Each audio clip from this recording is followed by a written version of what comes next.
kids, get your popcorn out. Let me tell you the story of the space Viking, Thor Odinson. He was no ordinary man. He was a god.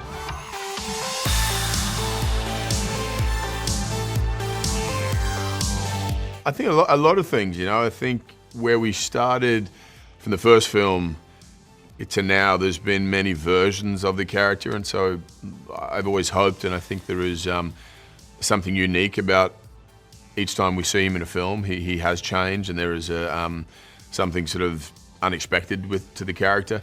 I definitely think from Ragnarok onwards, the sense of humor made it all the more relatable, and there was a sense of a greater sense of fun and enjoyment there to be had. I think the more vulnerable he became too over times, and the more, you know, complex as far as he was susceptible to, you know, emotional trauma or emotional sort of complications, and his mental fitness wasn't always, you know, at a 10. I think people kind of appreciated that. But I really, you know, thanks to sort of Taika Waititi and what we did with Ragnarok, that kind of set the stage for, I think, the sort of the most enjoyable version of the character that people have seemed to respond to. We know each other. He's a friend from work.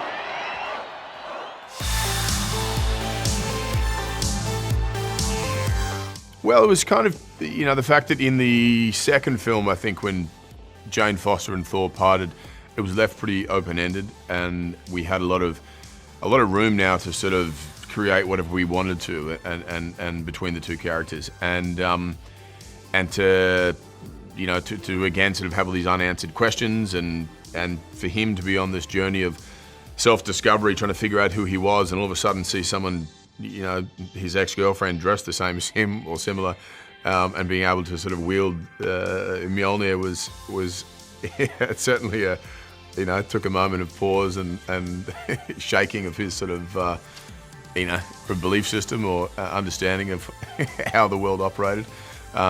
So it's a constant sort of exploration, I guess, in that sense. So that's the ex-girlfriend, is it? The old ex-girlfriend. Jodie Foster. Jane Foster. The one that got away. The one that got away. That means escaped. Yeah. Yeah. Well, I think so much of the change of who Thor was and any character is a lot to do with the people he's interacting with, and so to interact again with Jane Foster while he was in a different place, but also she's in a very different place too, it made it so much fun, you know.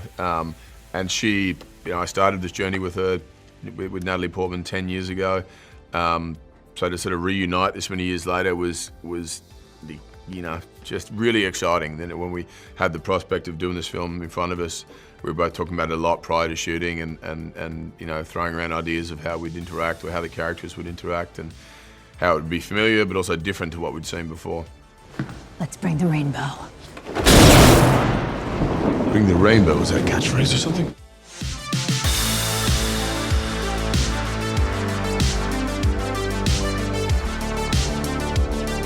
Everything you'd imagine he'd bring to it, nuance and complexity and truth, levity. You know, he's one of my favorite actors working, and I was so excited that he, you know, agreed to jump on board here.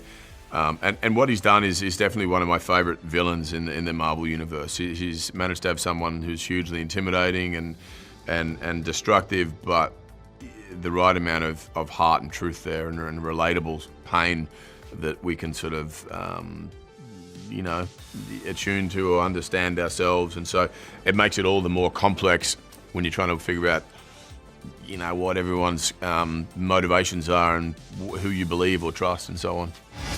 All gods will die.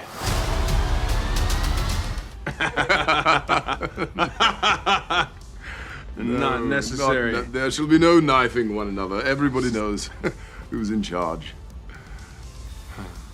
I think there was a better acceptance of who he was by the end of Endgame, but there was a lot of unanswered questions and still a lot of sort of complications upstairs for him. So this film was definitely a sort of a rebuilding of who he was, and that was, a huge amount of fun to explore that. You know, we leave the film with the Guardians and we pick up with them here as well. You know, and we had all the freedom to sort of take it in whatever direction we wanted to, you know. Let's see who you are. I take off your disguise. And flick. You flick too hard, damn it! Shall we help him? Then eventually, grape